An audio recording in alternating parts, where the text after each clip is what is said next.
A vida financeira pode ser o reflexo de uma alma ansiosa ou de um coração confiante. Muitos oram pedindo livramento financeiro, mas continuam a tomar decisões com medo, sem direção e sem fé.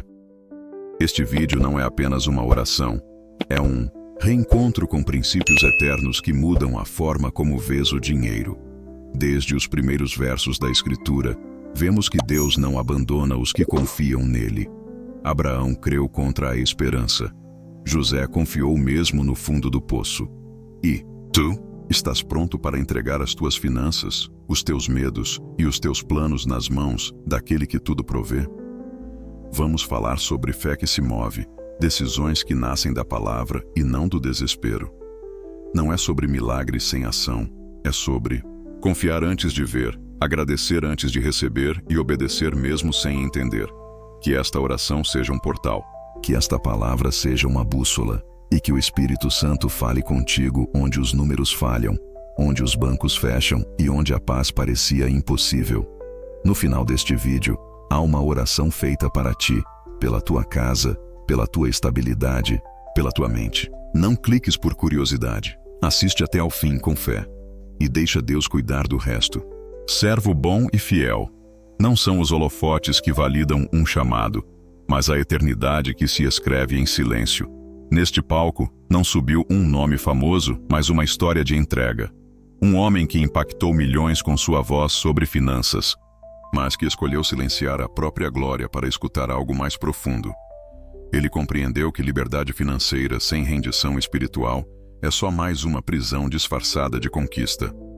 Quando ele colocou sua influência aos pés da cruz, descobriu que o verdadeiro sucesso é servir, e servir com tudo o que se é. Ele já ouviu vaias, já foi aplaudido, mas hoje vive por uma única frase que ressoa como destino. Servo bom e fiel. Essa frase não é um elogio, é um selo de missão cumprida. Já imaginaste ser lembrado, não pelo que construíste, mas pelo que consagraste? Escreve nos comentários. Quero viver para ouvir essa voz. Pai, que não seja feita a minha vontade, mas a tua. Enriquecer era o plano, e o plano deu certo. Pelo menos no papel. A conta bancária cresceu, os aplausos chegaram, mas havia um vazio que nada preenchia. Até que um dia ele se rendeu. Não por fraqueza, mas por sabedoria. Descobriu que a vontade de Deus não é um limite, mas um atalho para a paz verdadeira. A oração que mudou tudo não prometeu conforto, mas realinhamento. Quando se ora assim, o céu responde, não com presentes, mas com propósito. O dinheiro passou a ser uma ferramenta, não mais o fim. Uma ponte, não mais um ídolo. E foi nesse realinhamento que nasceu um novo estilo de vida, onde ganhar não é o objetivo, é consequência de um chamado maior. Quem já sentiu que o dinheiro não bastava? Comenta, eu sei como é, e partilha com alguém que precisa ouvir isso. Hoje, sobre esta pedra edificarei a minha igreja, e as portas do inferno não prevalecerão contra ela. Mateus 16:18. A igreja não é só um lugar, é uma estratégia celestial, é o empreendimento mais resiliente da história. Nenhuma empresa, império ou civilização atravessou tantas gerações com tanto impacto. Ela não só resistiu, ela prosperou. E tudo isso foi baseado numa visão, não num plano de negócios. Enquanto o mundo busca lucro, a igreja distribui propósito. Enquanto as empresas competem por mercado, a igreja planta sementes eternas. Ela escala não com publicidade, mas com discipulado. Sobrevive a guerras, pandemias, perseguições e continua a crescer. E isso não é coincidência, é modelo. Porque o projeto não é humano, é divino. Se a igreja é o maior projeto, já visto, por que não modelá-la? Escreve "Quero aprender com o céu" nos comentários. Porque ao que tem, mais será dado. E ao que não tem, até o que tem, lhe será tirado. Mateus 25:29. Jesus não contou uma fábula, contou um código. A parábola dos talentos é mais que uma metáfora, é um plano de gestão espiritual. 3 servos, 3 oportunidades, 2 multiplicaram, 1 enterrou. E o que enterrou, perdeu tudo. O que isso revela? Que no reino, estagnação é desobediência. Deus não te dá dons para serem guardados, mas para serem ativados. O talento que não frutifica se transforma em juízo, E isso não é punição, é consequência. Multiplicar não é vaidade, é fidelidade. Cada talento teu carrega uma missão embutida. E se tu não a executas, outra pessoa o fará no teu lugar. Se tu queres ser fiel com o que Deus te deu, escreve: eu vou multiplicar. Aqui embaixo. O teu talento precisa de um destino. A um deu 5 talentos, a outro 2 e a outro 1, a cada um conforme a sua capacidade. Mateus 25:15. Não se trata de favoritismo, trata-se de confiança. Deus não entrega grandes tarefas a quem ainda não suporta o peso. Cada talento que recebes é proporcional à tua capacidade de gerenciar, multiplicar e impactar. E se já recebeste algo, é porque há um plano a ser ativado. Talvez o talento ainda esteja adormecido, ou talvez já esteja em ação. E agora o chamado é ativar os talentos dos que estão à tua volta. Quando colocas as pessoas certas no lugar certo, o teu projeto explode. Empresas crescem, famílias florescem, ministérios impactam. Tudo começa com uma pergunta: estás a enterrar ou a escalar os talentos que te foram confiados? Marca aqui: alguém que carrega talento, mas precisa ser despertado. Multiplicar é bíblico, começa hoje. Moisés respondeu ao sogro: o povo vem a mim para consultar a Deus. Êxodo 18:15. Moisés tentava liderar mais de 1 milhão de pessoas, sozinho, e mesmo com boas intenções, estava a falhar, porque até os escolhidos desmoronam sem estrutura. O povo vinha até ele com perguntas, disputas, dilemas, e Moisés tentava resolver tudo por si mesmo. Mas liderança não é sobre carregar tudo nas costas, é sobre saber partilhar o peso com quem tem o coração certo. Se até Moisés se esgotou porque tu insistes em fazer tudo sozinho. O burnout espiritual e empresarial começa quando ignoramos o conselho que vem de Deus através de pessoas ao nosso redor. Quem hoje precisa dividir o fardo contigo? Identifica e comenta. É tempo de delegar com sabedoria. O sogro de Moisés lhe disse: não é bom o que estás fazendo. Êxodo 18:17. Jetro foi enviado como uma resposta prática de Deus.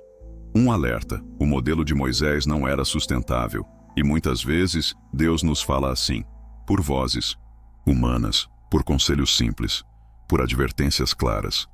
Só que o empreendedor orgulhoso acha que sabe tudo, e o líder controlador tenta abraçar o mundo, até que o mundo o sufoca. O problema não era a espiritualidade, era a estrutura. Moisés precisava entender que ser chamado não significa ser suficiente. Por isso Deus envia conselheiros. Jetro foi um deles. Quem são os teus? Se esta palavra está a abrir os teus olhos, escreve: preciso ouvir melhor, e compartilha com alguém sobrecarregado. Tu deverás escolher dentre o povo homens capazes, tementes a Deus, dignos de confiança e inimigos do lucro desonesto. Êxodo 18:21. Aqui temos o primeiro manual de contratação da história. Jetro não só aconselha Moisés a delegar, ele mostra o critério. Homens capazes, ou seja, gente que sabe fazer. Tementes a Deus, ou seja, íntegros. Dignos de confiança, ou seja, leais. Inimigos do ganho desonesto, ou seja, incorruptíveis. É com esse tipo de gente que se constrói algo duradouro. E se hoje estás a montar uma equipa ou reestruturar o teu negócio, essa é a receita bíblica. Não se trata só de competência, trata-se de caráter. Alinha o time e o céu alinhará o resultado. Queres um time que carrega o peso contigo? Comenta: quero líderes com propósito. Partilha este princípio com quem lidera. Constitua-os como chefes de 1000, de 100, de 50 e de 10. Êxodo 18:21b. A visão de Jetro não era só espiritual, era extremamente organizacional. Ele ensinou Moisés a criar uma hierarquia funcional, delegar com clareza, nomear por níveis, distribuir responsabilidades de forma estratégica. Era uma pirâmide de confiança, onde cada líder cuidava de um grupo, e assim, um povo inteiro pôde ser cuidado com excelência. Essa é a lógica da escala. Não tentar falar com todos, mas capacitar quem falará com os outros. É assim que empresas crescem. É assim que ministérios se expandem. Escalar é bíblico e começa com boa alocação. Já pensaste se estás a liderar como Moisés antes de Jetro? Escreve: preciso estruturar, se queres alinhar tua liderança com o céu. E chamou para si os 12 e começou a enviá-los 2 a 2. Marcos 6:7. Jesus não conquistou o mundo sozinho. Ele começou com 12.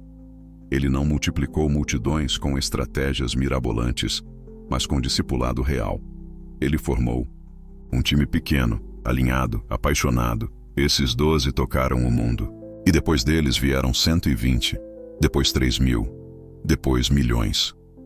O plano de expansão do reino foi baseado em relacionamentos profundos, não em publicidade. No mundo empresarial, muitos querem viralizar. Jesus discipulou. Essa é a diferença entre popularidade e legado. Multiplicação é mais sobre quem tu formas do que sobre o quanto tu vendes. Já tens os teus 12? Marca aqui alguém que precisa estar no teu time do propósito. Então Jesus ordenou que o povo se assentasse sobre a relva. Mateus 14:19. Quando a escassez parece gritar, a ordem de Jesus é contracultural. Sentem-se. O milagre não começa com correria, nem com plano B. Começa com confiança. Jesus não multiplicou os pães enquanto as pessoas corriam desesperadas. Ele fez com que todos parassem. Porque milagre não nasce no caos, nasce na paz. Descansar não é desistir. É confiar que Deus já está a agir nos bastidores. A fé que acalma é a mesma fé que desbloqueia o sobrenatural. Sentar é reconhecer: eu não posso, mas Ele pode. A quietude é o solo fértil do impossível. Quem precisa sentar hoje e deixar Deus agir?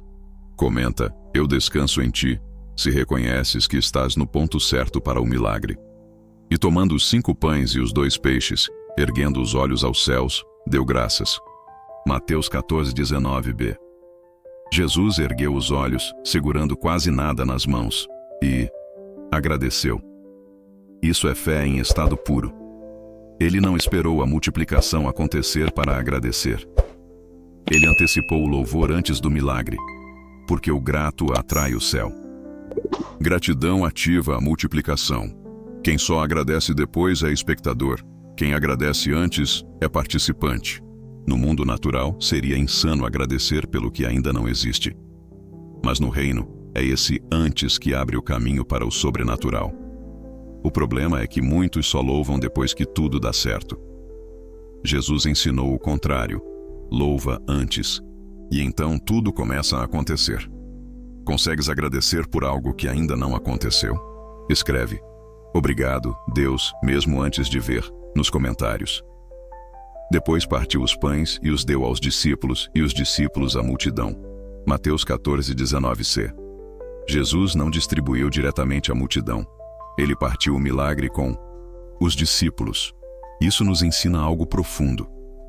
A multiplicação acontece nas tuas mãos quando decides repartir. O pouco que temos se torna suficiente quando confiamos e entregamos.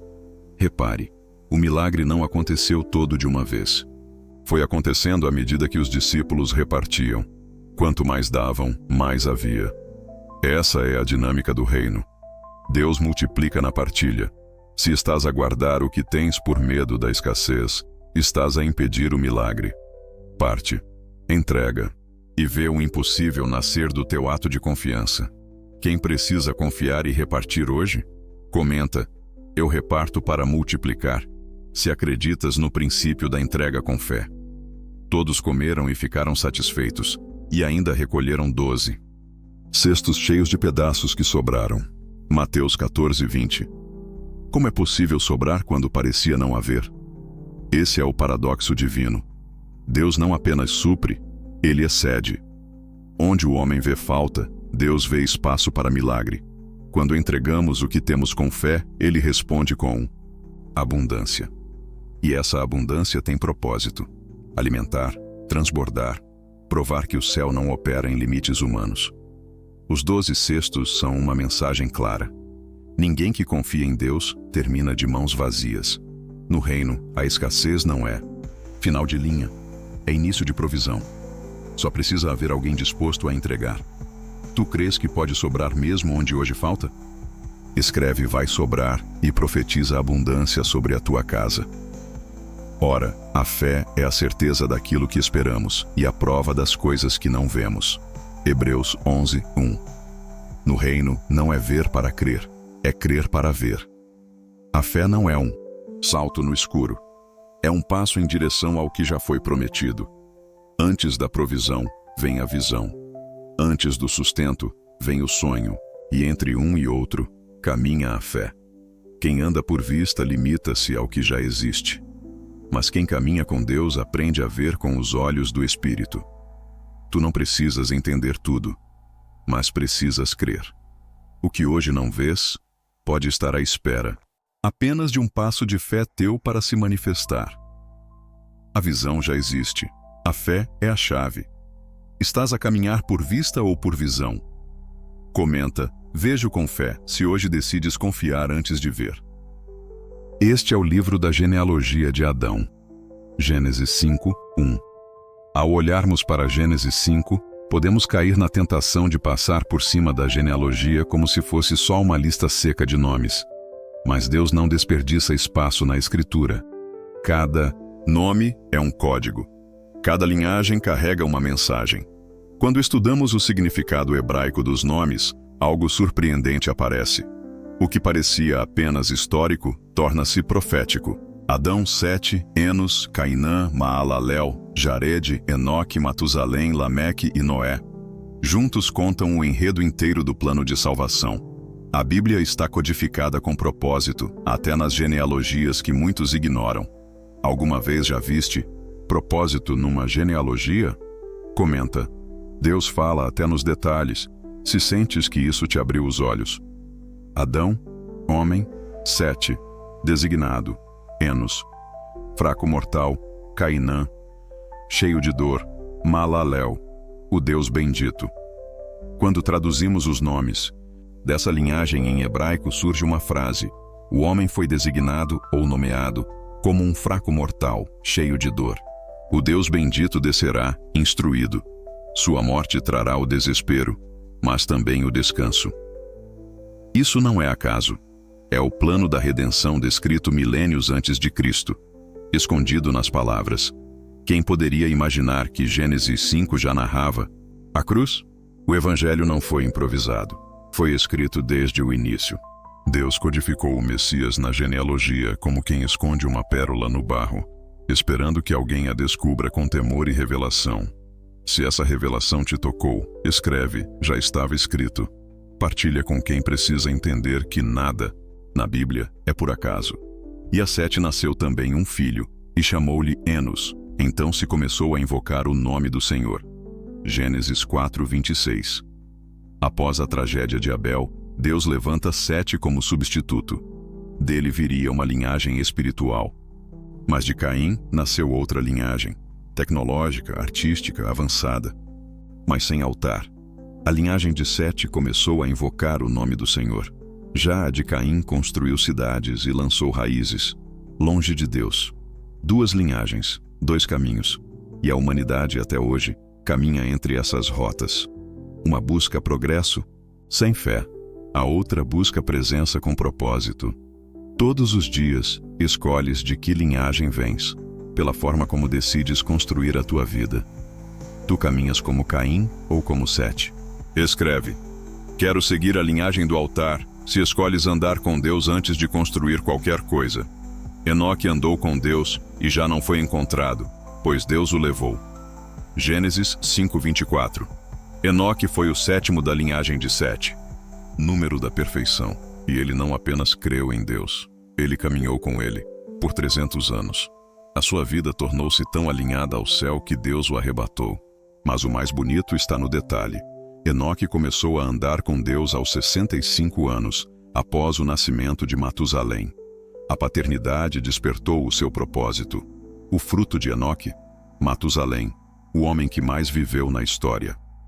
Porque quando caminhamos com Deus, os nossos frutos são abençoados. E por causa da fidelidade de um, gerações inteiras foram poupadas até ao dilúvio. Se desejas que os teus filhos colham os frutos da tua caminhada com Deus, escreve, minha descendência será bendita. E chamou o seu nome Noé, dizendo, Este nos consolará acerca do nosso trabalho. Gênesis 5:29. Noé construiu a arca. Trabalhou duro durante décadas, mas o seu nome significava descanso. Isso nos mostra que o descanso bíblico não é inatividade, é confiança no meio da obediência. Mesmo construindo algo gigante, Noé descansava, porque caminhava em aliança. Ele não corria para provar nada, ele agia por direção. O descanso é a postura interior de quem sabe que Deus está a conduzir o processo. E é nesse lugar de confiança ativa que o milagre acontece. Noé salvou sua casa porque trabalhou, descansando. Já descobriste como é trabalhar em paz? Escreve: eu descanso enquanto obedeço, se queres esse nível de fé. Pois, que adianta ao homem ganhar o mundo inteiro e perder a sua alma? Marcos 8:36. Podes conquistar aplausos, cifras, contratos, mas se tudo isso te afastar de quem és e de quem te criou, não é vitória, é tragédia com aplausos. Não há glória verdadeira sem eternidade envolvida. O dinheiro que vem sem propósito vira armadilha. A prosperidade que não é consagrada vira idolatria. E a alma que esquece o seu destino eterno paga caro por ganhos passageiros. Jesus não quer matar os teus sonhos. Ele quer dar direção a eles. O chamado é claro: não troques tua alma por uma carreira. Ganha, mas ganha com propósito. Constrói, mas com o céu nos alicerces. Tu queres crescer com sentido? Comenta: não vendo minha alma, vivo pelo céu. Porque o Senhor é quem dá sabedoria. Da sua boca procedem o conhecimento e o entendimento. Provérbios 2:6. Muitos constroem impérios, mas vivem como escravos daquilo que levantaram. Trabalham para manter uma imagem. Correm para sustentar o que não tem fundamento. O segredo está em consagrar. Tudo o que é entregue a Deus encontra equilíbrio, vida, sentido. O que não é consagrado cobra caro. A tua empresa, o teu talento, a tua influência foram confiados a ti, não para a tua glória, mas para que reflitas a dele. O verdadeiro descanso financeiro vem quando reconheces: nada é meu, tudo é dele. E aí sim, a sabedoria entra. E onde entra a sabedoria, entra a provisão. Comenta: consagro o que construí. Se decides hoje entregar o teu negócio, sonhos e finanças ao Senhor. Se chegaste até aqui, algo no teu coração já foi ativado. Tu não foste chamado apenas para ganhar dinheiro, foste chamado para multiplicar valores eternos. A liberdade financeira não é o destino, é a estrada. O verdadeiro destino é cumprir o teu chamado com os recursos que Deus te confiou. Se esta mensagem te impactou, partilha com alguém que precisa de propósito no que faz. Escreve nos comentários: eu respondo ao chamado. E se ainda não te inscreveste no canal, agora é o momento. Clica em inscrever-se, ativa o sininho das notificações e ajuda este conteúdo a alcançar mais vidas. Aqui, não vendemos fórmulas, mas cultivamos liberdade financeira com sentido eterno.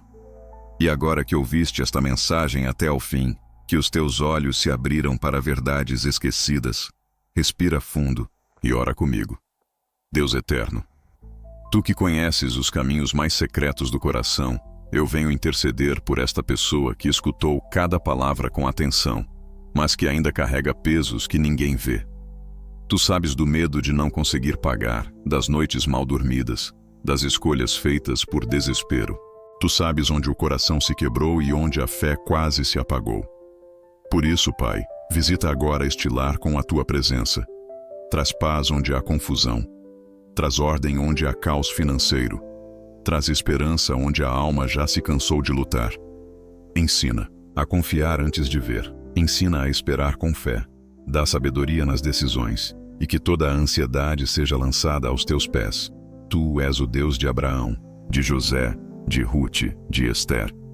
E também és o Deus desta pessoa. Se com eles te mostraste fiel no deserto, na prisão, na perda, mostra agora o teu favor na vida dela também. Restaura a estabilidade, a visão, a coragem. Aquieta a mente. Renova o espírito. E que esta oração não seja o fim deste vídeo, mas o começo de um novo tempo. Em nome de Jesus, amém.